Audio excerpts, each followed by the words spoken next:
Was Moroni's title of liberty incorrect? No. Okay. And it says in defense of our da da da da da da da, and it's the rallying cry for them to go on a defensive war against Great. Lamanites. Great. Okay. Awesome. Why? Okay. Because the Nephites had faith, verse 24. No one ever reads this, that God would warn them to flee.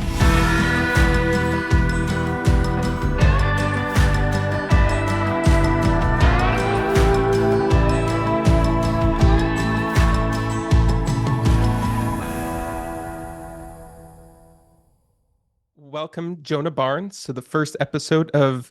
Do you even know the channel's name? I don't even know the channel's name. What's the name of the channel? Doctrine and Governance. Doctrine and Governance. Yes. Man, you with the channel names. Solid. This, actually, Lego Joseph Smith was the one that proposed this, I think. So shout out to him. That guy's a savant. He's a titan among mortals. It's true. It's true. Yeah. And I am grateful to him. But I've wanted to do this for the past year.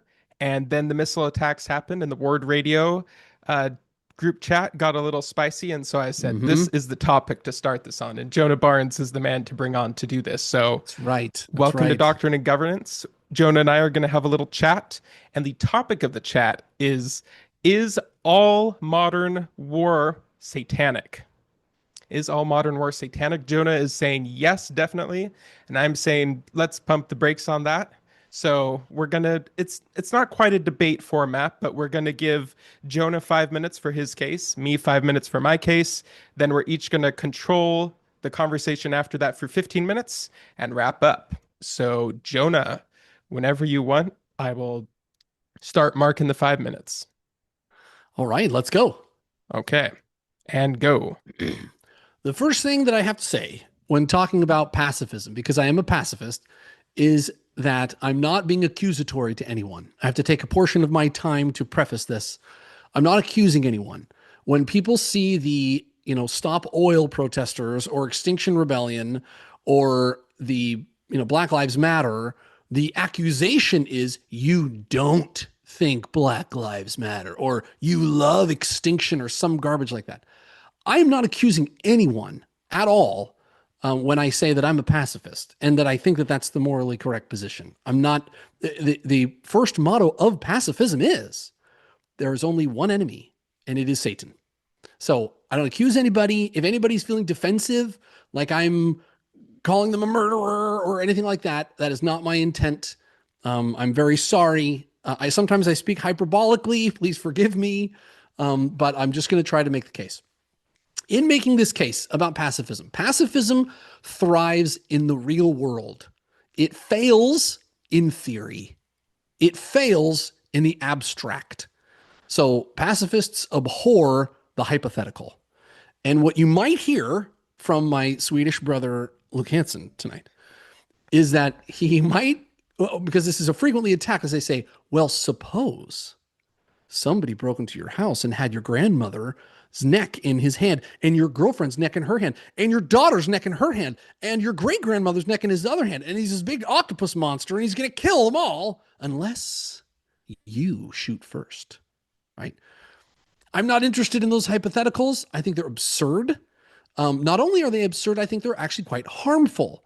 Imagine sitting in front of a class of priests, 16, 17-year-old boys, and saying to them, fornication is wrong, but suppose someone broke into your house and they had your mother's neck in one hand and they had a prostitute in the other hand and they said, sleep with this woman or I kill your mother.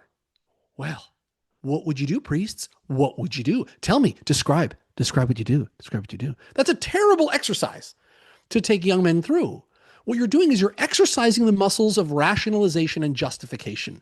You're teaching them to reason their way out of a simple understanding of the gospel, reason their way out of obedience. And so there might be a lot of hypotheticals brought up in this discussion, and I apologize if I kind of waft them aside and I say, I'm not interested in hypotheticals. I don't believe in practicing sin mentally. I think that's a very bad thing to do. We're gonna have time to talk about a lot of this stuff, but I want just real quickly to go through the Lord's law of pacifism, which is described in Doctrine and Covenants, section 98. Whenever somebody reads this section, they all become a lawyer. They instantly become a lawyer. I'm not a lawyer. But section 98 repeats the law of pacifism actually 3 different times, from verse 23 to verse 33, from verse 34 to verse 37, and from verse 41 to verse 45. And they all follow the exact same pattern. 1, forgive. 2, forgive. 3, forgive. 4, warn. 5, spare him. And then 6 is the verse that everybody always quotes.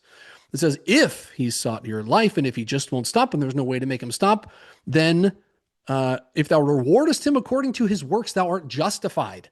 And again, this is the law that I gave unto mine ancients, that they should not go out unto battle against any nation, kindred, tongue, or people, save I, the Lord, commanded them. That's in verse 33. It repeats this 3 times, describing the scenario. Somebody smites you once, smites you twice, smites you thrice, smites you thrice. What do? You forgive and forgive and forgive. And it never once does it say, using this modular proof that I've handed you, you can decide for yourself when you're justified killing another person. It never says that ever. Instead, it says the complete opposite. It says, proclaim peace and renounce war. But there's also verse 99 that says, and behold, if a perfect stranger that hath never done aught against thee or thy family, but a silver-haired talking head on a television promises thee that he surely shall, then thou shalt bomb him into powder. Yea, nuke that sucker, FR. Okay, I'm just kidding. I'm not trying to offend. I'm just telling a joke. And I'm probably all out of time here, but I'll read about just 10 seconds. 10 seconds. I want to say I'm not accusing anyone. I believe that it is better to be sure about pacifism than to be kind of rationalize your way into war. It is a much simpler understanding to simply say, I choose not to kill, rather than to think of ways and twist yourself into ways that it might be justified in taking another person's life. I have a very simple understanding of the gospel, and Jesus Christ was the Prince of Peace. And so that is why I renounce all state-sponsored war and believe that it is all satanic. All right. About 5 minutes and 30 seconds. Perfect.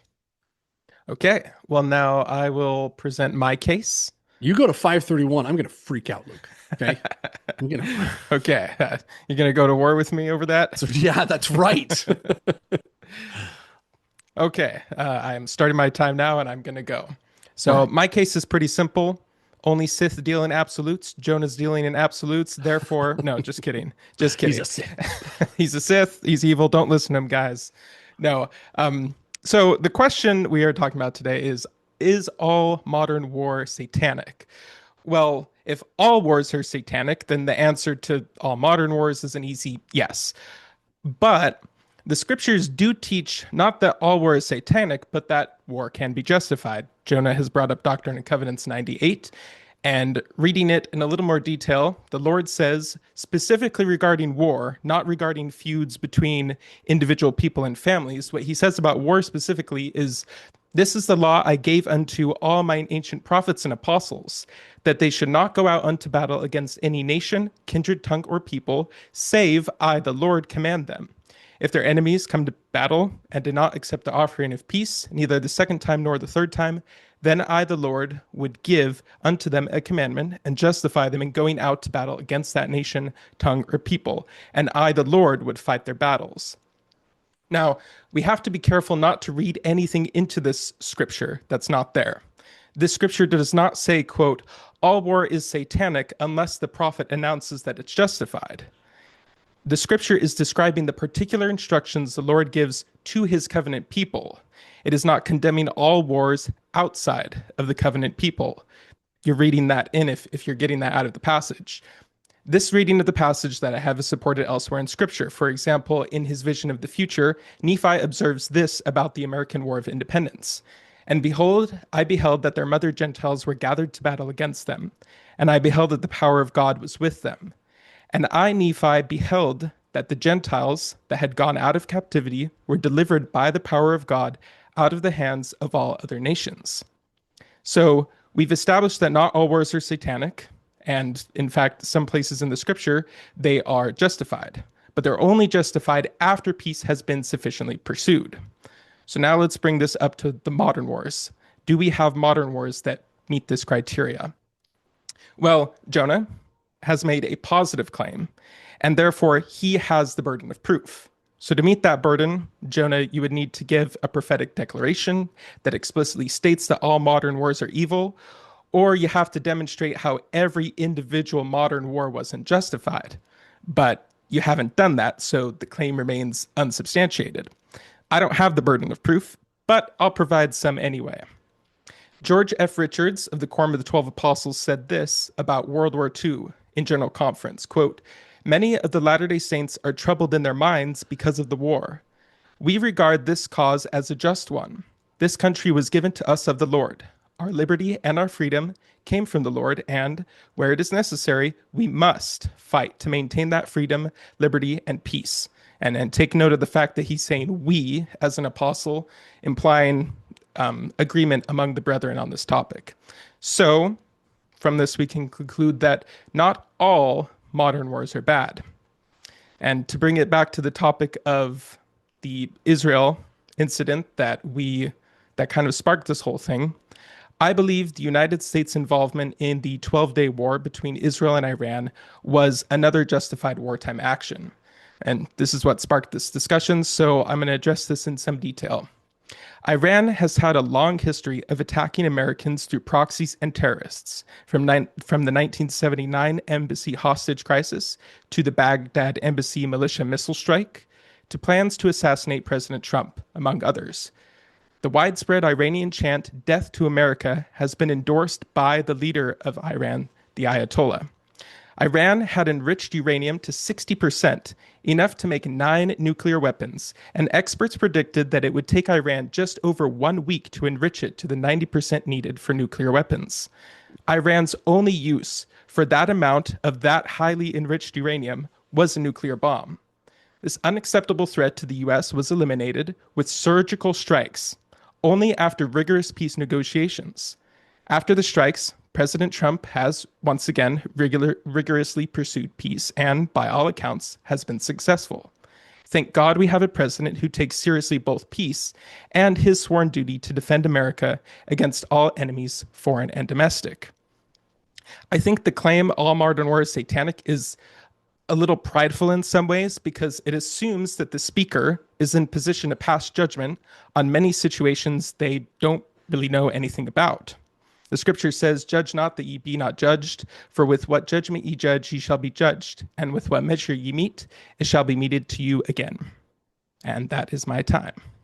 How much was it? How much was it, Luke? 5 minutes and 10 seconds. Dang it. Gosh, I'm already 20 seconds in the deficit here. All right, so we've each made our case. And now, Jonah, I'm going to give you...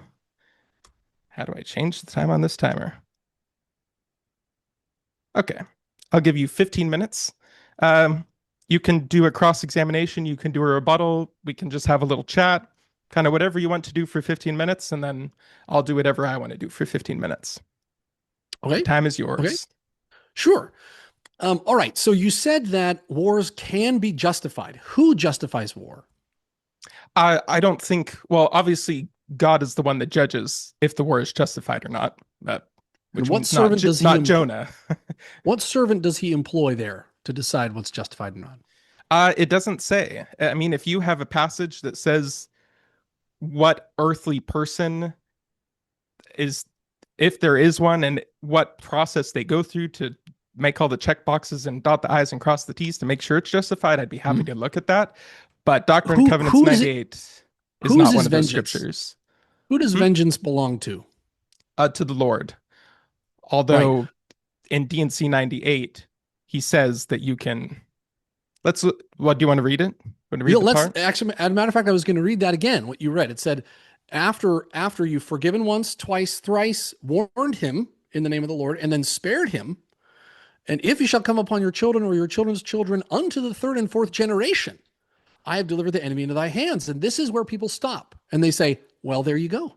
There's justification for going to war. But what does the Lord finish? He says, the enemy is in thy hand. If thou rewardest him according to his works, thou art justified. If he says, behold, this is the law I gave unto them. This is the law that they should not go out against battle against any nation, kindred, tongue, or people, save I, the Lord, commanded them. He says that in his law, he would give them the command. If all these aggressions have taken place, then the Lord says, I would command them. So the Lord doesn't say, if these aggressions take place, if in your opinion, you're sufficiently wronged, then go, have at it. You're probably right. No, he says, and even then, I will tell them if they should go to war or not. In Alma chapter 43, is it 43? Which everybody always cites. They say, well, Captain Moroni was just the coolest guy around.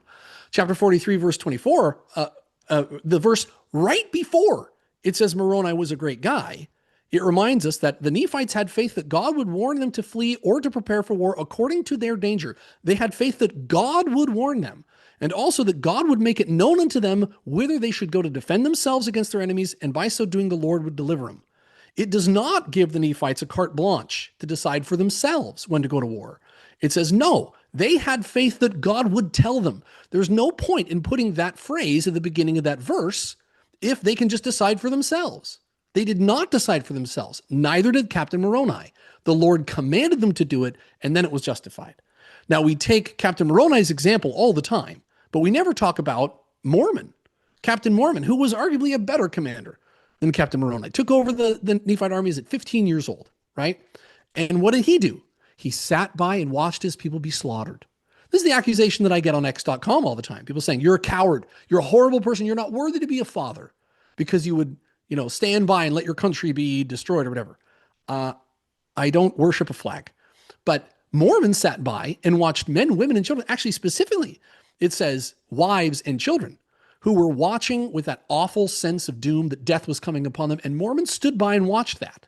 So if you're mad at me or say Jesus for not defending themselves, you have to also condemn Mormon for his cowardice. But for some reason, we hold up Captain Moroni as this shining example, which he was a wonderful guy, when it specifically says Captain Moroni did not make the decision to go to war. God did.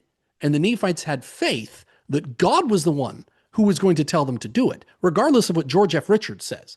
And speaking of what George F. Richards says, the First Presidency actually issued a statement on World War II. Not George F. Richards speaking on behalf of everybody, but the First Presidency speaking on behalf of everybody, and said the church is and must be against war. It didn't say this war. It didn't say some wars. The church is against war and must be against war. It cannot regard war as a righteous means of settling international disputes. It cannot.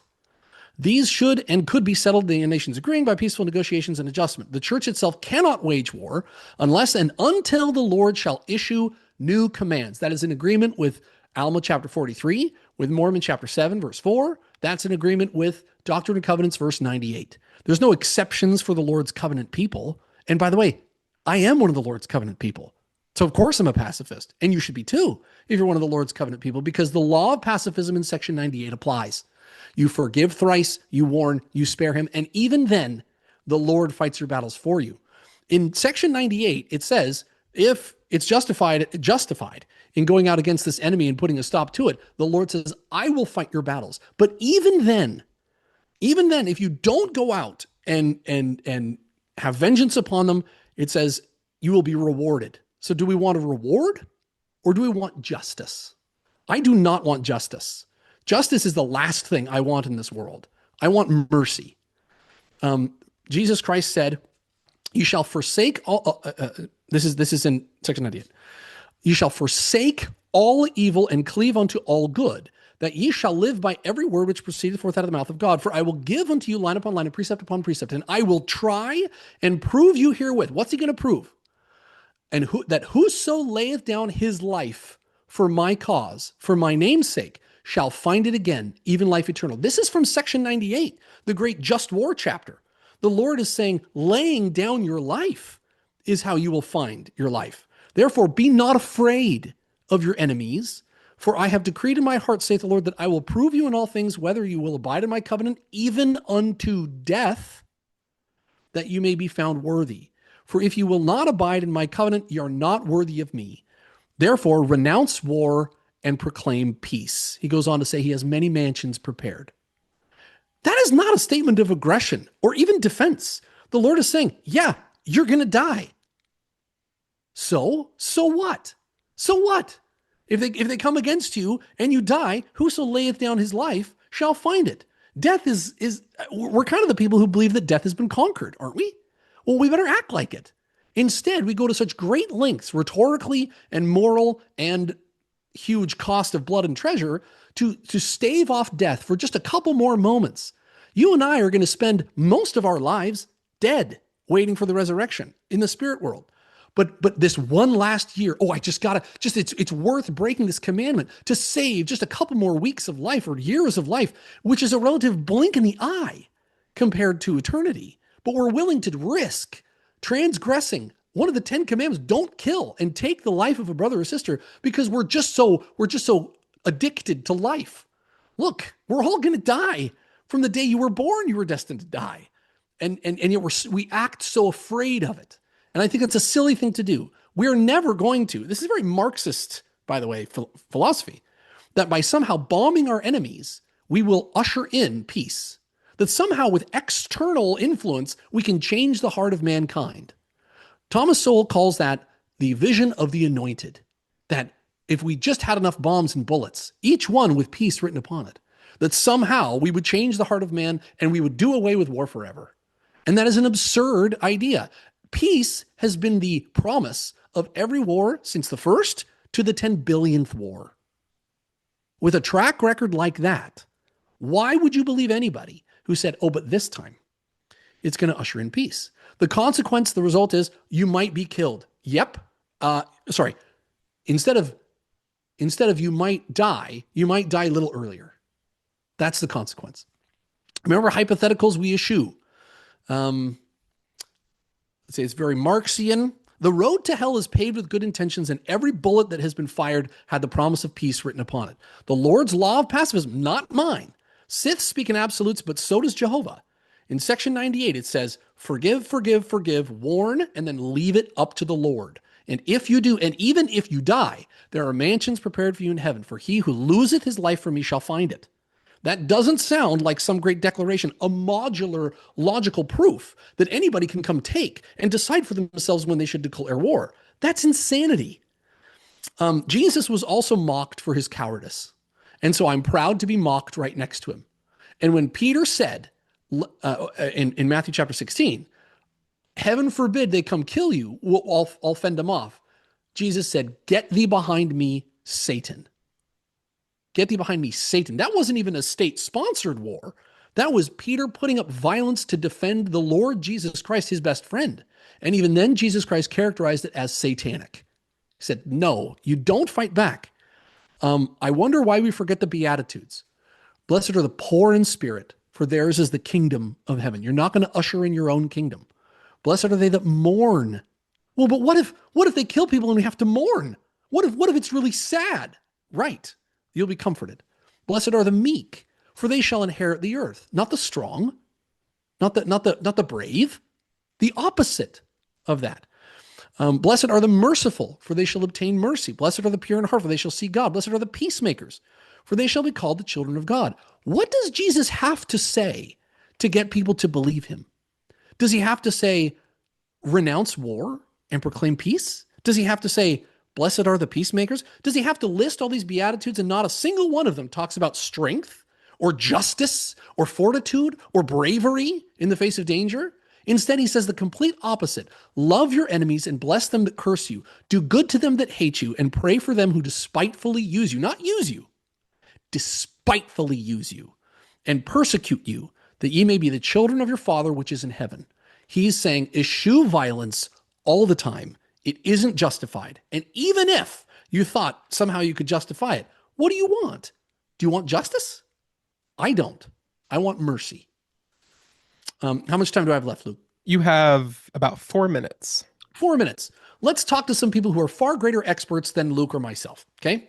Dwight D. Eisenhower. War is mankind's most tragic and stupid folly. William Tecumseh Sherman. War is cruelty. There is no use trying to reform it. War is hell. Ernest Hemingway, World War I veteran and author. Never think that war, no matter how necessary or how justified, is not a crime. Herbert Hoover was one of my favorites. Old men declare war, but it's the youth that must fight and die. Two armies that fight each other is like one large army that commits suicide. That's from Henri Barbusse. Erasmus, dulce bellum inexpertis, right? War is only delightful to those who have no experience in it. Militaries don't start wars, only politicians start wars. That's from General Westmoreland. And no one hates war like a soldier hates war. The people who know it the most hate it the most. And we can sit in our armchairs and talk about how this justification and this silver-haired pundit really promised that this was the last time. He really promised that after 10 billion wars, that this one was going to usher in peace and change the heart of the Iranians or the heart of the Germans or the heart of whomever. Did they say that in World War I? These great predictions about the peace that we're going to win, be careful, because they predicted they'd be home by Christmas in World War I. And they didn't predict World War II. And they didn't predict World War II was going to lead to communist China. And they didn't predict that communist China was going to lead to North Korean communism. So all these predictions end up biting us and backfiring horribly. Every modern example of war has only led to more death and woe. And so it doesn't have a great track record, but people will take one kernel from the book of Alma and say, well, Captain Moroni was a good guy, without reading the verse just prior to it. They had faith that God would tell them. They did not take it upon themselves to do some great rhetorical proof to prove that war was justified in this or that scenario. Remember the anti-Nephi Lehis. They chose pacifism. It cost them their mortal lives. And what was the result? Thousands of Lamanites converted to the gospel. Would you rather kill your enemies or convert your enemies? We don't exalt them like we do Captain Moroni. No one talks about anti-Nephi Lehis as being great heroes because they're cowardly. But the culture around us has told us that cowardice is a shameful thing. Would they say the same to Christ hanging on the cross? I'll take their mockery alongside him. And remember, I'm not accusing anyone. I'm not saying anyone's evil or bad. The first presidency said we're against all wars. That's what they said. I side with Jesus Christ. I'm siding with the church on this. I think most people who don't know this, they're not bad. They just haven't. The culture is very strong around everybody and teaches you that you're justified. And remember, we eschew justice. We don't want justice. By justice, we're all damned forever. We want reward. We want mercy. And I yield my time. Okay. 1 minute left. All right. So now I'm 40 minutes. So I 40 seconds. I will take that minute for myself. No, just kidding. So when you're judging this debate at the end, guys, remember 40 seconds. Okay. I took 40 seconds less than Luke did. After taking, how much was it? 15 seconds more? All right. Well, I am starting my own timer. Okay. So I think we have a bit of a disconnect here because everything you have talked about seems to be about starting wars. We're going to Iran. We're going to go and fight this war to end all wars. I have only talked about being attacked. That first presidency statement you talked about where they said the war and all wars are bad. Well, like obviously, like when Jesus comes again, the wars are going to stop because nobody's going to be instigating them. I'm not worried about who's instigating them and if they're bad or not. Nobody's arguing. Some people do. But in this debate, nobody's arguing about that. I'm talking about the defense and the duty of defense that government has for its people. Okay? So can government be satanic? Half of what you were talking about is not what I am talking about. Government can be satanic, but first question for you. Was the American Revolution justified? The American Revolution was justified. The American War for Independence. Was that justified? No. The rebellion. Okay. So hold on. So in Doctrine and Covenants 98, which we have been talking about, I'm talking about the part that deals with war specifically. You were quoting sections that deal with interpersonal conflicts between people, which can be extrapolated to war. Which part is that? Okay. About so war. we're in the 30s. Let's see. Okay. The second repetition of the law of pacifism, verse 34 to verse 37. Is that what you're looking at? 36 and 37. And so you're saying like legalistic, it applies to the covenant people or not applies to the covenant people. Well, like, yes, he's talking specifically about the covenant people because if somebody is a leader of a country, for example, and they are not part of the covenant people, this passage does the principles apply to them, but that person is not under moral obligation to go and get permission from the prophet before the war is justified. Under this logic, that means that, oh, sure, I'll protect my own people. I'll protect the people in the church and go out and fight their battles. Everybody else, you've just got to lay down and die. That's not what the passage is saying. And it's kind of ridiculous to claim that that's what it's saying. It is saying, for Kind of my covenant. does. No, it's not ridiculous at all. It's talking about my covenant people, that because that's what the scriptures are too. My covenant people. Same thing you were talking in the Book of Mormon about the people who are a government of the people of the church, and the leaders were the people of the church going to the prophet. Yes, like Mhm. do that. That doesn't mean that no other nation state in the Americas had the right to defend themselves. That just means that because the people in the Book of Mormon were the people of the Lord, the prophet is the one that you go and talk to. Where Can is the rights be passage? satanic?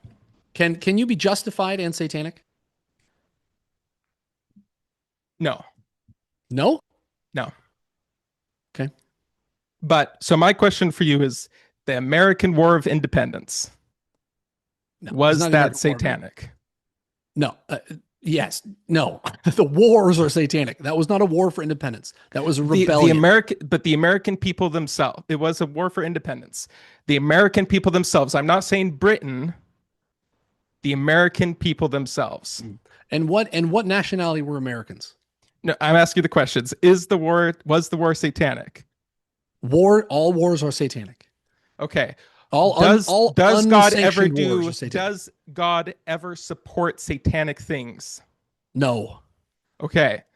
Did God support the American revolutionaries in the war for independence? No. He didn't.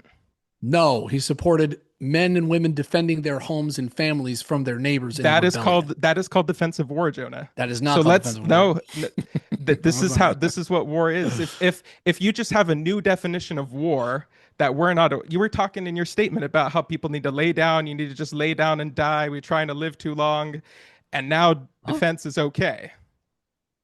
Are you No, changing your position? there's a huge difference between war and crime. War is the disindividuation of crime. Crime is one person commits an act and they're guilty for it. Another person's a victim. War, everyone's a victim and no one's guilty. No one's guilty. The Lord abhors obfuscating responsibility. Yet that's exactly what war does. It takes crime, magnifies it, and then diffuses responsibility. So nobody knows who's committing these atrocities or those. So it's a way that Satan justifies crime. He justifies evil, horrendous acts. And everyone says, well, but it's under the guise of war. So it's okay. It's mobocracy, which you should eschew as a conservative. Mobocracy is, well, this person, burnt down a building, but if they do it in a big group, nobody gets tried, nobody gets arrested, nobody's guilty because we were all doing it. It's mobocracy. War is, by definition, the mob version of crime. So who's committing the crime in the war then? Everyone is a victim in war. So nobody's actually committing the crime. Everyone's committing crime, and everyone's a war. Everyone's a victim. Wait, hold on. And so everybody's committing a crime. So in war. Okay, so careful. If you're asking the question because you want to have an understanding, that's fine. But if you're asking the question to get me to condemn someone's grandfather who fought in World War II, which mine did, all right, then I don't think that's a productive question to ask. Remember, I'm not judging it. The first comment that I made was I'm not accusing anyone. I'm actually wondering why in the world the church, if the war is a crime that everybody's participating in, everybody, you said everybody, the church, topics and questions, the topic of war. See, this is the problem. You can't actually give a quote of the church saying this. It's kind of like the Trinitarian debates. It's like, look at all these scriptures that I put together that I have decided means this thing about war that the scriptures never explicitly say. Remember, you mean didn't the church give, saying we're against so here's war. the church. Because the aggressor, like bad things are happening because of the aggressor, is not saying that the defender is committing a crime or committing a sin. It didn't Nothing say ever aggression. says that. It didn't say aggression. It Well, said I know, the but church is and must be against war. yeah, so Oh. starting a war, going out to try to conquer somebody, going out to fight somebody is what the evil is. So therefore the war is evil. War always needs an aggressor. So therefore war is evil, but that doesn't mean that the defenders of that aggression are participating in that evil. Is there such thing as pure defensive war? That's pure Does that defensive exist? war. Yeah. Is that possible? So now we're in hypotheticals. that you No, were no, eschewing no. You're beforehand. positing a hypothetical. You're saying hypothetically, what if you were never No, aggressive no, no, and no, you no. only I am defended? saying no, no, no. I'm not saying that. I am saying that in war, you have to have at least one aggressor. So therefore, war always has evil in it, and war is evil because there's at least and sometimes it's both sides, probably often is both sides are at fault, but there has to be at least one aggressor. So war can be evil without every individual piece of that war being evil or every individual action being taken in war being evil. Sure. So are evil things satanic? Yeah, evil things are satanic. Thank you for agreeing with me. Said war is Well, evil yeah, and evil yeah. things are So, satanic. well, no, no, no. Yeah, but for example, um, a hypothetical person could could be evil in the sense that the New Testament talks about evil, Paul talks about evil. That doesn't mean that individual person never does any good thing. That just means that in general they're evil. That doesn't mean that it was bad of them to give the money to the poor. That doesn't mean it's bad for them to love their mom. It just means in general they're an evil person. So if you're saying, if you're trying to take one statement by the first presidency of war is bad and then say, therefore we need to ignore what one of the apostles who was part of putting together that statement said, we need to just dismiss what he said. You're intentionally trying to make them prove more than they're saying, and that's why you Is have the to start doing these. That's why you have to start doing these things with changing the definition of war with the American Revolution, with dismissing what I forget the apostle's name now, what he said. George But F. Richards? I don't have to do that. George F. Richards. I don't have to do that You just because have to I'm dismiss the first taking. presidency's official statement. No, I'm not dismissing it. I explained it to you. I explained it to you. Okay. And So George so F. do you Richards is have, more why am I authoritative than the wrong? first No, why presidency. am I wrong about the statement? Whose statement? The first presidency statement where they say all war is evil. Why am I, what is wrong in my interpretation of that passage? Uh, are evil things satanic? Yes. And the church says that war is evil, therefore all war is satanic. Yeah. It's syllogism, And right? no, Proves I my point. agree with that. I agree with that. But what we're disagreeing on is if you are, for those who are defending something, are they participating in that evil? Is To each individual person in the military who signed up for that participating in evil by being in the military? see, this is but this is a hypothetical. This is a Well, no, hypothetical, it's and not it started. hypothetical. Let me read the church's statement, actually. It's not a hypothetical. We recognize that in this world, government leaders sometimes send military troops to war to defend their nations and ideals. Jonah says every participant always bad. The church says No, Latter that's day not Saints in the military do not need to feel torn. Their right. actions are bad. Do not need to feel torn between their country and their church. In the church, we believe in being subject to kings, presidents, rulers, and magistrates and obeying and honoring the law. Military service shows dedication to this principle. If Latter day Saints are called upon to go to battle, they can look to the example of Captain Moroni, the great military leader in the Book of Mormon. Although he was a mighty warrior, he did not delight in bloodshed. He was Mhm. firm in the faith of Christ, and his only reason for fighting was to defend his people, his rights, and his country and religion. If Latter day Saints must go to war, they should go in a spirit of truth and righteousness with a desire to do good. Mhm. They should go with love in their hearts for all God's children, including those on the opposing side. Then, if they are required to shed another's blood, their action will not be counted as sin. I agree So, 100%. okay, so not every 100%. participant in war is part of the evil, committing the crime, as you say. No, you are. I mean, everybody is taking part in an evil thing because war is satanic and evil. So No, everybody's but they taking are part they in are it. part of the committal of the evil. You What said are you talking all about? of them are committing a Culpability? crime. All of them are the perpetrators and the victims of the crime, of the evil, of the sin. Well, I mean, yeah. I mean, you're put. So Iran bombs Israel. Um, who do we bomb in return? The person who pushed the button, or some scientist, or some politician? Hypothetical. That's a hypothetical. We're not doing the Well, it's hypotheticals. quite real. But what you're Well, I doing, know. is you're saying you can't take war and spread it over everybody. When that's exactly what war does. War says this person dropped a bomb, therefore those people, even though they're all under the same flag, they're not the same people. And so we're going to kill them and kill them and kill them The 15-year-old German soldier with no bullets in his gun lying on the battlefield in France, that guy didn't kill any Jews. That guy didn't launch rockets on London. But we So kill why is the him church because war.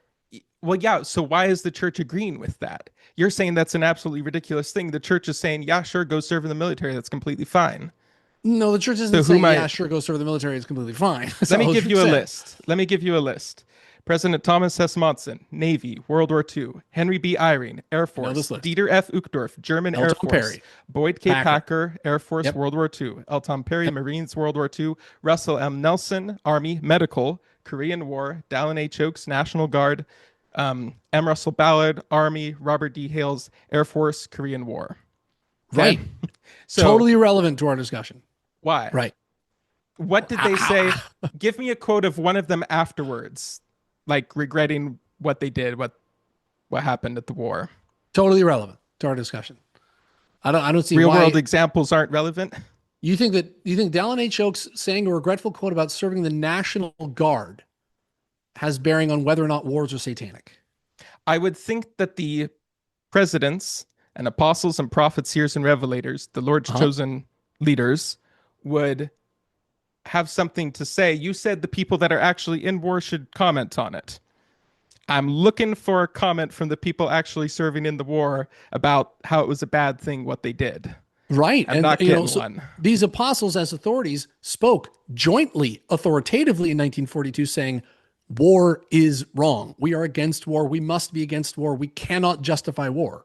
I'm not sure what more authority So you'd like. it would logically make sense that the same people that made that statement and then also participated in the war aren't saying. It would make sense that what they're saying is not, therefore, every single aspect of war is always wrong. You can participate in the war without participating in the crime. I'm not sure I follow your logic. So you're saying that if the evil things can have good things in them, is that what you're saying? Good can Something can be still, satanic, but still have good in it. good can still exist in an evil world. And I agree completely. Yeah, that's all Yeah, I'm saying. and I don't disagree with that at all. But participating in look, I judge nobody for participating in war. I don't judge anyone for it. We're all victims. The first thing I said, we have one enemy, and that's Satan. And I judge no one. I don't accuse anybody. My grandfather, I'm flying to Hungary in 3 weeks to go to his memorial because he was a war hero in Hungary during World War II. I have veterans all the way back to the founding of America. I don't judge any of them or accuse any of them. Yeah, so you can participate, but this is exactly what I'm saying. So you can participate in war without participating or perpetuating the evil. I think participating or perpetuating. I think what you're doing is you're logically saying culpability. And that's not what I'm saying. Yes, you can participate. Yes, it's a horrible, evil thing. And Rosie the Riveter was participating in that evil. That doesn't mean Rosie the Riveter is culpable. It doesn't mean that she's damned or evil. That's not what it means. So that's why I'm hesitant to answer, because it sounds like, well, then everyone who's ever touched the war where is evil. does from a defensive position, right? World Which War I II, think is an hypothetical. who perpetuated the evil in the Iran attacks? My time is out, but if it's okay, we'll go another 5 minutes or so. Who perpetuated the evil in the Iran who attacks? within the United States, on the U.S. side of this, with the bombs going over to Fordow and the two other sites, where was the evil act or the evil actions, and who are the people that did those in that scenario that just happened? I don't know any of those people, but over Fordo, I think is the location. Yeah, and I'm saying President Trump issued an order. We bombed Fordo. This is what started this whole discussion. We took out their centrifuges. We think. Yes, we think you had a problem with that. And this is where we started talking about how all war is evil. So presumably you were also referring to that incident when you said that. So where did the evil come from the U.S. side in that action? Did the Iranian nuclear scientists die in the blast?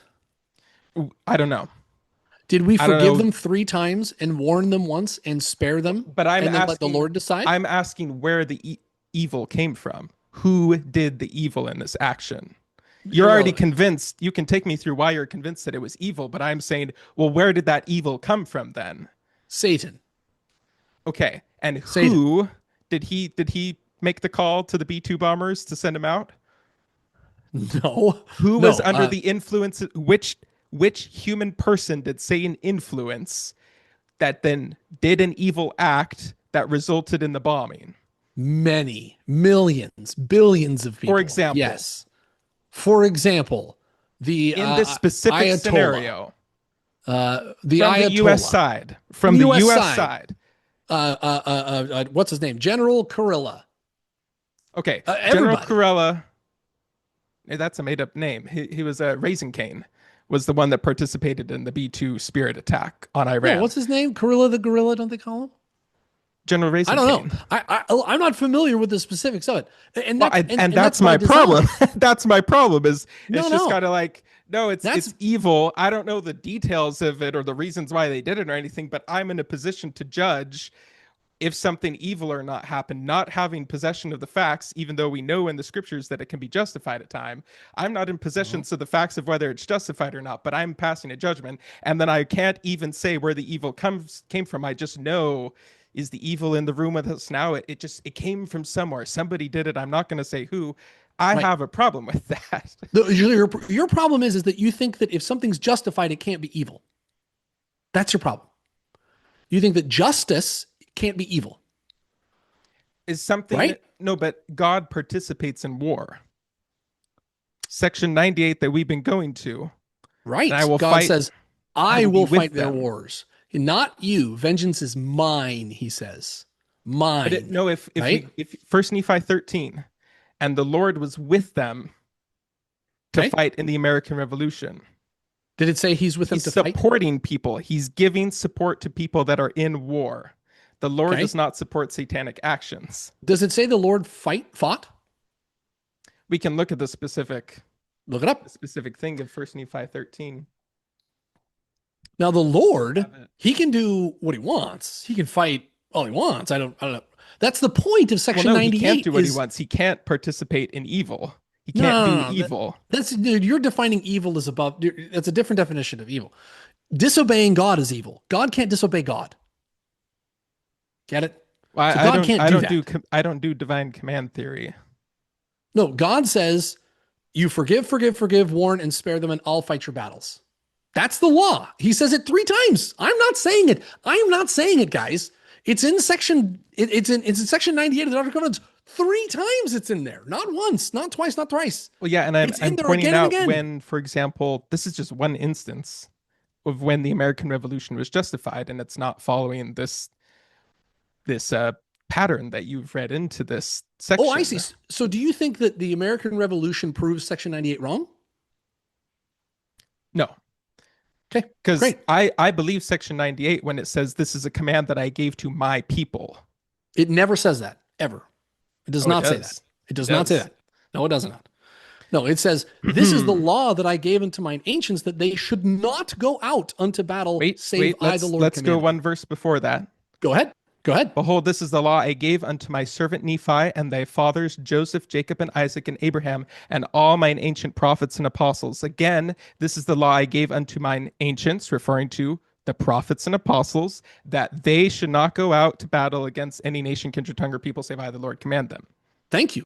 Thank you. Yeah, I'm glad we're in agreement. For this and yeah. more, tune into Doctrine and Governance. No, So the law that he gave to his servants, was the do prophets not and go out to war. apostles, yes, to his prophets and apostles.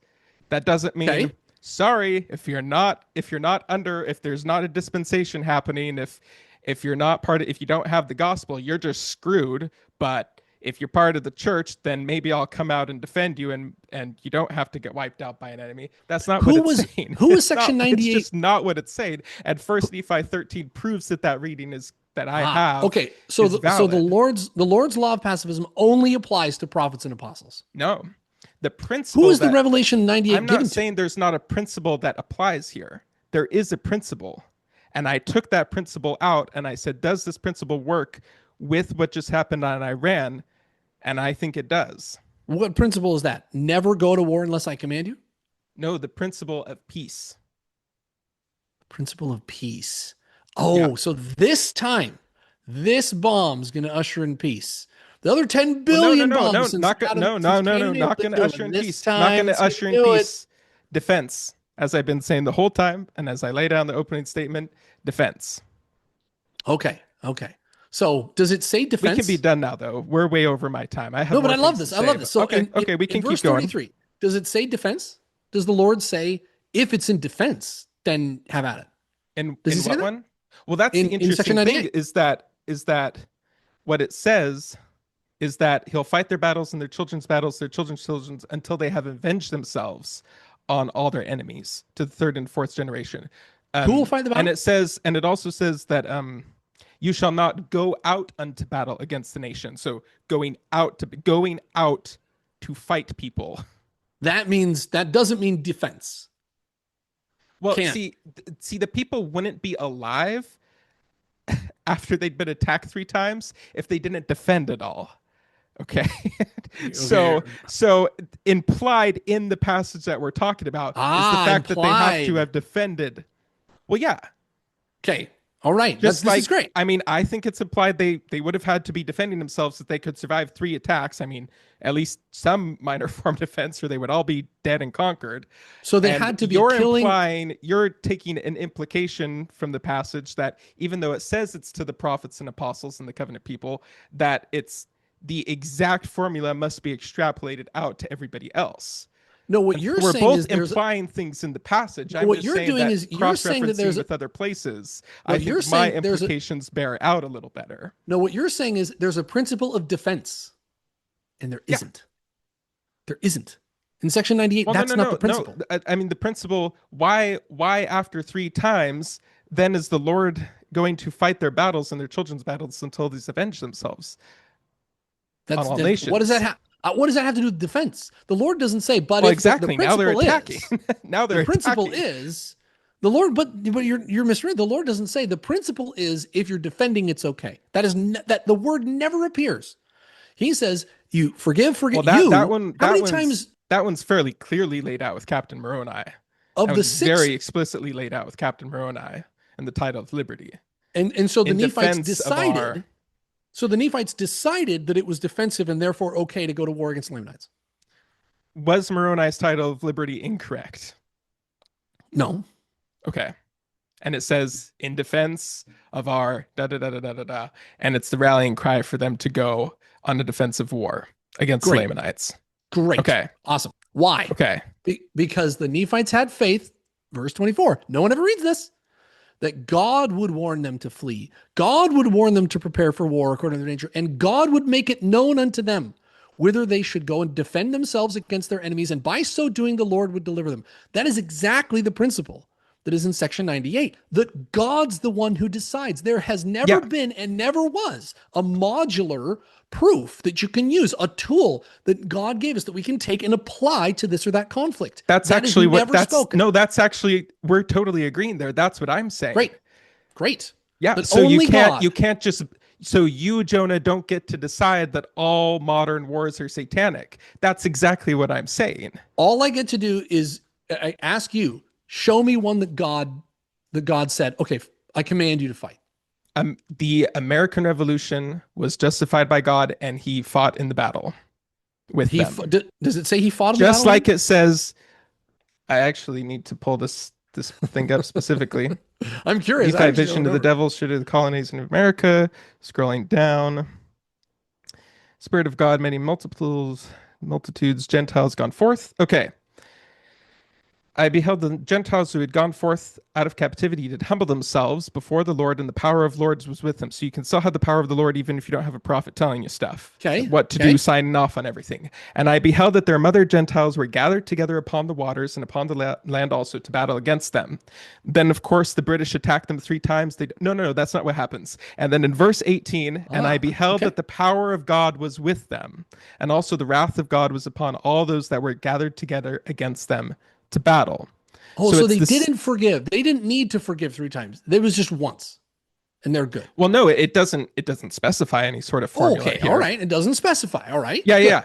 But it does say that the power of God was with them, and the wrath of God was upon all those that were gathered together against Okay. them to battle. So he's following what the Lord did with the people in the American Revolution from Uh-huh. the scripture, follows and mirrors what he said he would do with his people when war was justified in Doctrine and Covenants, section 98.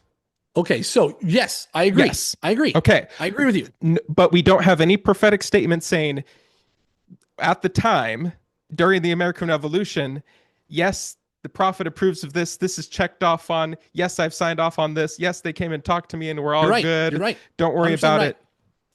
You're Exactly. absolutely right. You're absolutely right. And that was Okay, never I my think claim. we're getting somewhere then. But that What? was never my claim. I never claimed that you have to have a prophet sign off on it. That was never my claim. As a matter of fact, the Lord repeats himself several times in section 98 and says, save I, comma, the Lord, comma, command them. He doesn't say my prophet command them. He says I, comma, the Lord, Mhm. comma, will command them. He, So he, did he do you goes to think that great the Lord pains. so did the Lord command in First Nephi 13, the American Revolution, Did he them to not? go out to battle? Did he not command them? Did they do it on their own Well, accord? well, yeah, so you have the burden of proof because you're the one making the claim. And so I'm asking because you're saying all war is satanic, and so I'm asking for this war, did God command them to do that?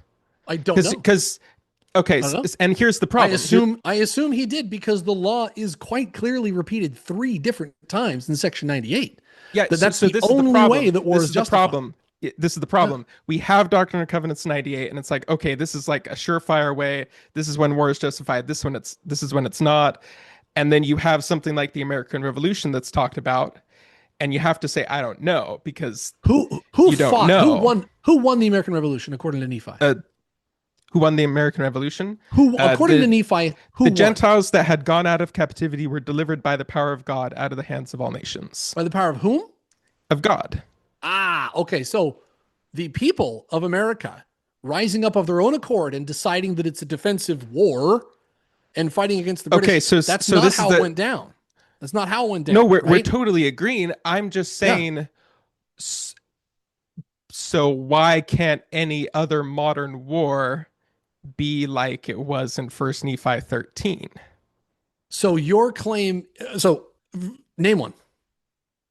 Well, the thing is, you have the burden of proof. Ah, okay. Well, that's convenient. Right. So the Well, it first is presidency convenient, says, but you were the one that started making these claims, and I'm saying sure. no, you can't make the claims unless you could show that every Okay. single war was not like a First Nephi 13 kind of scenario. Well, First Nephi 13 doesn't say it, but it doesn't say what you think it says. It says the God was with them and the wrath was on the aggressor and all that. It doesn't say the people all got together and decided that this was aggressive enough that they would take up war and go fight. Like the Battle of Trenton. My forefather was in the Battle of Trenton. He was on the boat next to George Washington in the most glorious battle in the history of America. He was there. And I honor him and I love him for his bravery and all that. But he had to go kill Germans. He had to go attack and kill them. That's evil. That's bad. The That's just bad. Hessians. The Hessians, that's right. Very good. He just had to. Quiz. How many people died in the American Revolution? Oh gosh, a good chunk. Not as much as the Civil War, but a good chunk. So nothing was a civil war. I take a guess. Both sides. Both sides. 70,000. Okay. 70,000. Sounds pretty reasonable. That sounds like a war. You know, that's not a water balloon fight in your backyard. That's a war, right?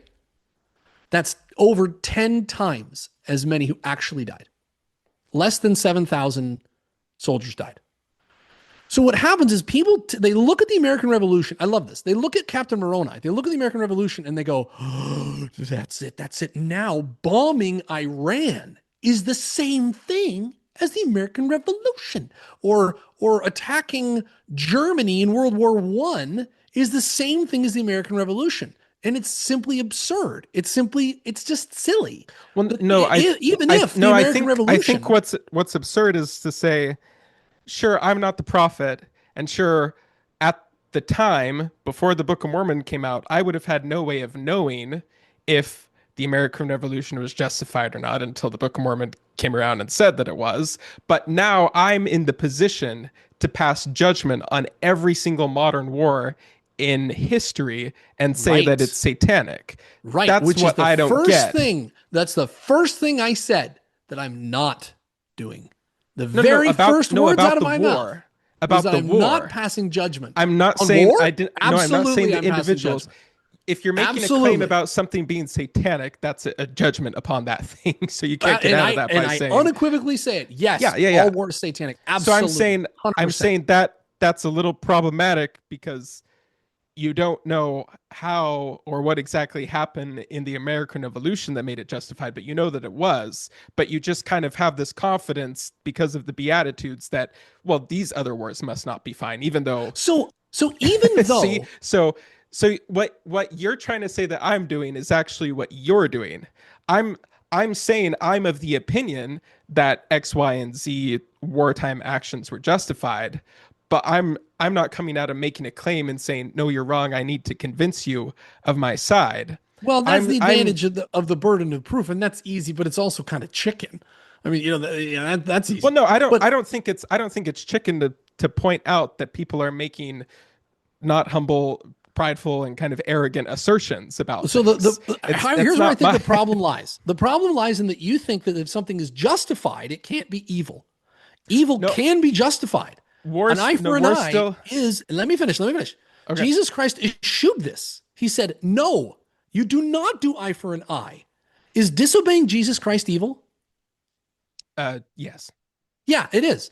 And in the Mhm. Beatitudes, he says, do not do eye for an eye. Do not go after justice. And in section 98, he says, yeah, you can be justified, but if you want to be rewarded, you don't do it. And then he goes on and on and on about laying down your life, dying, mansions in heaven. You Oh kind of ignore that part, but no, he goes this on and actually on about brings losing me your life.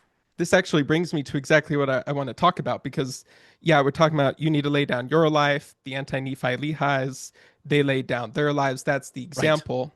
right. Is it President Trump, for example? Is it So wait, his are we still going? Or, or are we uh, doing closing statements? What are we doing? Are yeah, you opening a can of we worms, just blew my Luke? time. Are you opening a can of worms? I'm not really opening a can of worms. Am I? I I don't guess know. I'll I don't say know. I it don't know what and you're then saying. have to and then see. Um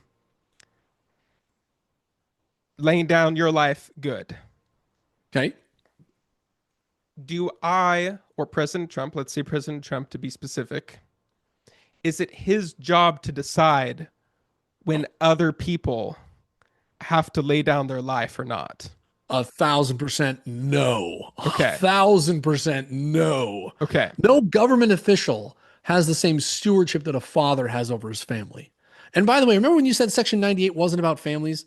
It actually says very explicitly at the I'm saying beginning, it it says, is. It now I mostly speak unto is. you concerning your families. That's what it's talking about. It isn't even talking about war, about government declaring war on another. No, it says, I speak unto you concerning your families. And then it gives the law of pacifism 3 times. But no state official suddenly has greater stewardship over my family than I do. No, that's absurd. It's absurd. Okay. So the Japanese attack Pearl Harbor. Uh huh. They're more aggressive. They're going to go to San Francisco next. It Okay. um it wasn't Woodrow Wilson. It is not FDR's place to say, "Oh no, I'm a Christian, I'm a pacifist. Therefore, all the people in San Francisco need to die in the Japanese invasion because I'm such a good Christian that I'm laying down the lives of the people in San Francisco because of how great of a pacifist and Christian I am." His judgment before the Almighty will be on his own personal actions. There's no categories at judgment. There's no, well, you were governing other people, so it's different with you. No. It's your own personal actions. And by the way, it's funny you start the story in the middle, which you accused me of doing, right? Why did the Japanese bomb Pearl Harbor? Why did they do it? What is Pearl Harbor? Is it civilians? Remember, we're following the Lord's law, right? They smite your families. How many civilians died in Pearl Harbor compared to soldiers on battleships? Was that Not many. attacking civilians or was that attacking militarily? And when he's making this great calculus of should we go to war with Japan to defend ourselves, right? What are the benefits that we get? Why do we decide to do that? Could anyone have predicted that would end up with Maoist China, in which 40 to 60 million people would be killed? Could anyone have predicted that would have ended up with North Korea turning communist to this day, and people languishing in torture in a living nightmare. Yet those were all the result of our decision to intervene in World War II. So, so people are notoriously awful at predicting the outcomes of war. They're horrible. In hindsight, it's easy. Well, of course we should have intervened. Of course we should have done that. But no one has a track record of properly predicting where that peace, right around the corner, that peace is going to come. I just know it. If we fight one more war, it's war upon war upon war. Well, and so when you say who started it or who initiated it, the trick is war's been going on. No, I'm not talking about who started or who initiated it. You did though. You did. No. You said, well, it depends on who initiated it and who started it. But the fact is that war has been the natural state of mankind another time, but in this example, since Cain. And what did the Lord do with Cain, by the way? Did he say, let's take vengeance upon Cain? Actually, no. He said, I curse you if you take vengeance upon Cain. Don't do it. He tried to stop the blood, right? So what's the difference between that and, say, I don't know, Pearl Harbor or whatever else? When the Lord says, don't do it, stop taking the bait, you're just perpetuating bloodshed. We, in our great reasoning, look and we kind of squint at section 98 and we say, well, maybe it says we're justified, so I think that means it's what we should do as the Lord's covenant people. When the Lord says, don't do it, vengeance is mine. Vengeance is not FDR's, it's mine. Do you think vengeance is FDR's? I'm saying that it was not FDR's position to decide that the people of San Francisco needed to lay down their lives to the Japanese imperialist empire. It was his duty as president of the United States, when he made an oath to protect and defend the United States Constitution, which says that it was established for the general welfare, for the defense. Let me promote the common defense. That when he did that, he is, by resisting the aggression of the Imperial Japanese Army, he is upholding his oath to the Constitution, the divinely inspired Constitution. He's acting in his capacity as a king, president, ruler, or magistrate that we believe in being subject to as citizens in Doctrine and Covenants, chapter 12. And he does not have the right. He has no right. He had no right to decide the people of San Francisco need to lay down their lives to the Japanese military because suddenly I've decided that the scriptures mean that every single war action is bad. And so I'm not going to take any war actions. The United States military is disbanded. Come and take us, Japan. It is not as a leader of the country, his duty, just as a father's duty is with his family, his sworn duty is to protect the people in his nation. And so when you're talking about laying down your lives and stuff like that, what you're saying without realizing it is, when we're talking about governments, now all of a sudden the leaders of government get to make decisions about how their citizens are going to be Christians. And they say, oh, I'm a Christian, and so you guys need to all die in San Francisco because I'm such a good Christian. Was there any That's what I'm saying is messed up thinking. Was there any aggression on the part of the United States in the Pacific theater of World War II? Was there any aggression in the Pacific theater? Yeah. Were we ever aggressive? After Pearl Harbor? Yeah. Yeah. Okay, so we were aggressive. Yeah. But aggression's evil. It's only defensive, right? No, you can have defensive aggression. Defensive aggression. All right, here we go. This is the Trinity here. No. They're three, but they're one. But they're one, but they're three. No. It's self-defense. This is not a hypothetical because this actually has happened. This is a real thing that happens on almost a daily basis in the United States. Person breaks into the house. They're threatening. You shoot them. Yes. Yeah. You shoot them. So is that an act of aggression? Is that war? No, but it extrapolates. No. No, it doesn't. No, it does. That's not war. War is not crime. What is the difference between crime and war? I think you said it's just on what scale it's at. Right. Is that crime is something so bad there's not happening. A difference between the two. But war is when you take a bad thing and you expand it upon mobs of people. You take away responsibility for one's individual actions, and you No, spread out the atrocities on lots and lots of people. That is the difference. The defining and crime is perpetrated by individuals, and war is perpetrated by states. well, no, instead of one invader threatening a house of 5 people, you have 50,000 invaders threatening a country of 250,000 people. And so obviously like it's the same principle. I don't know why once it becomes Okay. more than, I don't know what number you have, but once it becomes more than this many people, then all of a sudden it's now a different category. No. If you're a doctor and you have 5 people who need an organ transplant, and they all need a different organ or they're going to die, and you see a healthy person walk by with those exact 5 organs with the same blood type, are you justified in murdering him and stealing his organs? No. Why not? Because that person did not ask. The person did Did not volunteer. ask. Yeah. Did the people of Hiroshima ask to have a nuclear bomb dropped on them? No. No. Okay. So would you say that the dropping of the nuclear bomb on Hiroshima was an evil act? No. No, you wouldn't. Mm-mm. Okay. So killing that man and stealing his organs, that's evil. But bombing Hiroshima, so killing the man and stealing his organs, why is that? Why is that? That's evil, you say.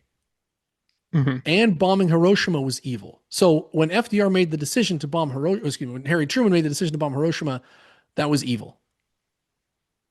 Because the act was done in resistance to aggression by the Japanese government, the Imperial Japanese Army, that those people, unfortunately, that was a country that those people unfortunately resided in. Unfortunately, The resided. yeah. Okay. Okay. So through our machinations, through our Deuteronomistic, legalistic, theologian, philosophical machinations, we have concluded that dropping a bomb on Hiroshima and killing those people was justified because these men with silver hair sitting on leather chairs in their offices don't like those men with silver hair sitting on leather chairs in those offices. So it was okay to drop the No, bomb on no, Hiroshima. not that they don't like them, but that they were trying to avoid the many more people that would have died. How many more Projected. people would have? Okay. It was projected So in the a million range of why Americans. why is your logic different than Adolf Hitler's or Attila the Hun? He needed breathing room. He needed breathing room, right? He needed it. Attila the Hun, we needed to expand, right? I Oh, mean, this is easy. This is super easy. Because Hiroshima was done to prevent the further loss of human life. Expansion of the Mongols and of Hitler was not done to prevent the loss of human life. so because more people would have died without the bomb, so it's okay to do atrocities if you save more lives than you take? In some sense, yes. Okay. So killing that man and harvest his organs, that's okay. No, that one's not Why okay. not? I don't understand. Because that man is not a part. He is not any way in part connected or related to the other people. And was every citizen of Hiroshima a participant in the attack on Pearl Harbor? The citizens of Hiroshima, by virtue of residing within the bounds of the imperialist Ah, Japanese army that was aggressive and attacking and trying to conquer the United States, hmm they didn't deserve what they got, but neither did the Americans that were getting ready to land on the beaches of right. Japan. Okay. So it wasn't justified. They didn't deserve it. If you don't deserve it, it's not justified. Is that what you're saying? Their deaths were their deaths were not justified. They were innocent, but that doesn't mean that dropping the bomb was unjustified, because the So bomb did not just affect the people that were unfortunately killed by the bomb. The bomb was done in to affect the outcome of the war, to uh-huh. reduce the number of lives lost in the So war. were we defending ourselves against the 12-year-old kid riding his bicycle down the streets of Hiroshima? No, Was that defensive? No, it wasn't. no, he was innocent. Because he's Yeah. an innocent, right? Yeah. So you've just illustrated a wonderful point that I want everybody to remember. There is no such thing as a defensive war. It doesn't exist. Every war is messy. Every war has innocents die. It just does. That's just what it is. That's the reality of every war. There were innocent Brits who died in the revolution. There were innocent Americans. There were innocent Japanese and innocent Germans. There were innocent Iranians. War always, by definition, kills innocent people. That's just what it does. And I believe that none of us ever have the authority to decide, well, those innocent lives somehow are worth killing to save these innocent lives. You're worried about the people of San Francisco. Why? Because they're innocent. They didn't attack Pearl. They didn't attack Japan. So, hey, it's not fair. You attacked us. We're innocent. Well, the kid riding his bicycle on the street of Hiroshima is also innocent. But you say, well, that's collateral damage that's just worth doing because we save other lives. And I think do you see the machinations you have to get into? And you're saying, okay, you're doing a calculus, you're doing a philosophy. This is how people see the Trinity in the New Testament. Actually, it never says that you're justified in God. It never says that God wants you to wage a holy war. It never says that. But if you ignore Alma 42, Alma 48, D&C 98, and all the Beatitudes and teachings of the mortal Christ when he was on the earth, if you ignore all those, you can somehow imply that this time, because, Captain Moroni in the American Revolution, this time it's a justified war. It's just, No, you keep trying to put burden of proof on me, and I don't have burden of proof. Well, of course I am. But take a pie chart. And you have this big pie chart, and it's all green. Your argument shouldn't require me to fail to meet the burden of proof. Well, but wait a minute. No, I said all modern wars are satanic, and you haven't been able to point to one that wasn't. Well, no, but you have. That's the problem. You haven't. No, you have. If you make the claim all modern wars are satanic, okay, then what that requires is either prophetic definition, proclamation that all modern wars are satanic in the way that you're saying that they're satanic, not the way that I'm saying that they're satanic. And then you need to go through every single war and show why every single war was satanic. You can't just say, well, there's a general principle, and sure, 1 Nephi 13 doesn't meet that general principle, but I just have faith that the scenario that happened 1 Nephi 13 hasn't ever happened since 1940. Okay, now hold on. We went back to 1776 because you defined that as modern. I don't define that as modern, but you went back there and I played your little game. I was not saying that was modern. And now I'm going to get clipped and everyone's going to say Jonah hates the American Revolution. Everybody's going to do that on X.com because I played your little game and saying that that's modern. Okay, so I went there for you. Well, no, this discussion. The little game was reading the scriptures to say what they say about the topic. And the scriptures say that all war that is not waged by God, that you don't forgive, war and spare. The formula's in there 3 times. Every one of them that is dreamt up by any man for any reason that is not the Lord is not the Lord. That's what it says. So it's easy to say, well, wait a minute. Do we have any that weren't justified, that were justified by the Lord? Oh, no, we don't. Well, then it's safe to assume none of them were justified by the Lord. No, that's not how burden of proof works at all. That's not how it works at all. Just assuming something because you haven't found proof that it is not the case, that's not how proving things works. That's not how logic works. Easy. Watch this. Not how it works all modern wars are satanic. There you go. This is actually the black swan fallacy of we've only found white swans so far, so therefore black swans don't exist. But somewhere out there is a war. It's a Jesus war we just don't know about, but it's out there somewhere in the modern world. I know out there somewhere it's going to be that war that was a Jesus war.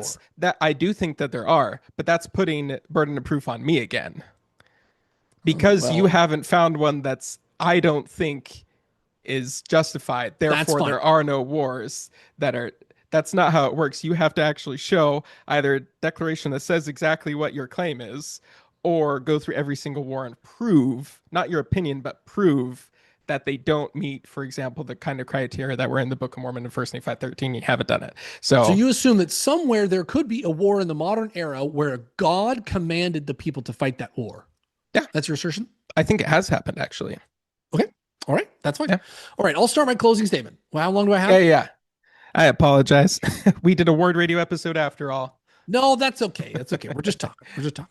But I think it was a good conversation, and hopefully, I went there on the revolution for you. Okay, I went there for you viewers. I'm going to get clipped to Kingdom Come on that. Remember, my forefather. We reenact the crossing of the Delaware River every Christmas. By the way, in my family, But everyone's going to be like, Jonah hates America. Jonah hates, he's just like Kwaku. I know I'm going to get this. I know. And they're going to call me a coward, but me and Jesus Christ can be in the coward corner. Okay, so my closing statement. How much time do I have? 2 minutes 2 minutes. or Okay, 3 if you want. let's see. So the prompt was that all modern wars are satanic. Mhm. I think it'd be perhaps easier to say that all wars, period, are bad and evil.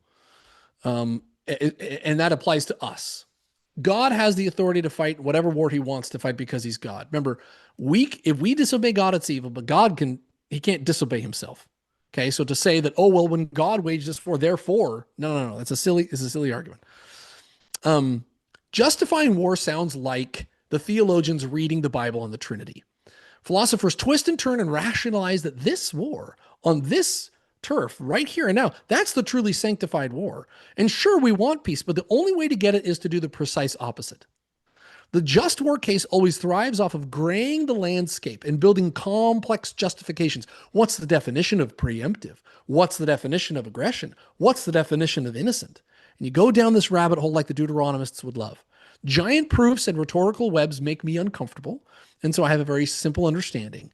War is evil and bad. Don't do it. Let's see. Jesus was mocked for his cowardice, and I know I will be too. That doesn't make me better. This isn't Extinction Rebellion or Just Stop Oil. Please, it's not. I'm not judging anybody. Members of the Church of Jesus Christ of Latter-day Saints in America are some of the most pro-war people in the world, and it troubles me. Christ said, renounce war and proclaim peace. It's a very simple statement, and I wish we had a simple understanding of the gospel. Jesus Christ eschewed violence when he was on the earth. He called Peter trying to defend him Satan, and he recited the Beatitudes to mourn with those that mourn, that if we'd be meek, we inherit the earth. We should be merciful, peacemakers, forgive. He didn't say, well, forgive your friends. He said, love your enemies. Yes, that's the Japanese. Bless them that curse you. Yeah, that's the Iranians. Do good to them who hate you. That's the Missourians. And pray for them which despitefully use you and persecute you, even Luke Hanson. that you may All be right. children of your Father which is in heaven. So I renounce war and I proclaim peace. Okay. Thank you, Jonah. And I'll give a little bit of closing thoughts. So Jonah had burden of proof. I've talked a lot about how he didn't meet it, so I won't harp on that any further. But the problem that we're dealing with here is, first of all, most of what Jonah has been talking about involves discomfort or anger, discontent that I also share with bad justifications given for war, bad actions taken during war, morally gray areas. And Jonah feels comfortable saying, well, because of these passages that talk about peace, and because of Doctrine and Covenants 98 setting out this steps that I don't see being followed in these modern wars, therefore I'm just going to decide without looking at the facts of each one individually, all modern war is bad. And Jonah has a long list of bad actions that have been taken during war to make his case. But the presence of only white swans in Great Britain does not disprove the existence of a black swan somewhere else. And he's given me a lot of grief over that. But the fact remains that you can't just point to a list of bad things during war, and you can't point to passages that say peace is good as a principle and then say therefore all war bad. We go back to the American Revolution one more time. That was a justified war. God followed the pattern that he set forth in Doctrine and Covenants 98, and he said that he would fight with his people. When it was justified in Doctrine and Covenants 98, he did the same thing in 1 Nephi 13. Unless the Lord joins in and fights with people in wars that aren't justified. A little weird. We didn't go there in this one, but I'm going to say that that's not a possibility. And so Jonah's left with the problem of saying, sure, I couldn't at the time of the American Revolution have pointed to anywhere that said this command came from God or the assistance came from God to win the war, but I'm just going to assume that every modern war, World War II and after, let's say, that every modern war was just people on their own prerogative, making their own decisions without God's involvement at all. Sure, I don't know exactly what that would look like for God to get involved because I can't explain it for the American Revolution, but I'm just going to feel confident in my assumption that that's the case and denounce those wars, even though I don't have a specific rubric laid out in scripture for doing so. I'm just going to feel comfortable doing that and say that I'm a peaceful person. I don't follow that. It may be the case that every single war in the modern era has been unjustified, and will continue to be justified in the future, but we haven't seen why that has to be the case today. And so, unfortunately, I don't think Jonah has met burden of proof. Okay, there it is, wrap up. But thank you, Jonah. I think it's an important conversation to have, and Luke, I appreciate your perspective. And I think Luke, you're like 90% right. Luke, you let me interrupt you a lot of times. You're very nice. You're very patient. Well, Thank you so much. I turned my 15 minutes into 45 minutes, so I feel like I need to apologize. Although it was a lot more back and forth. It was vote in the comments. Vote in the comments based solely off of time taken. Huh? On who? No, I appreciate the conversation. I hope nobody feels judged and this isn't personal against anyone.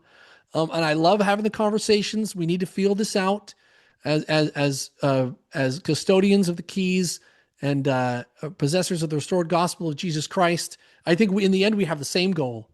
In the end, Luke and I have the same goal, which is we want peace, and the return of the King will usher peace onto the earth. And so we could be wrong about the mechanics and how to get there and stuff. And Luke is wrong, but I'm just kidding. But we all have the same goal.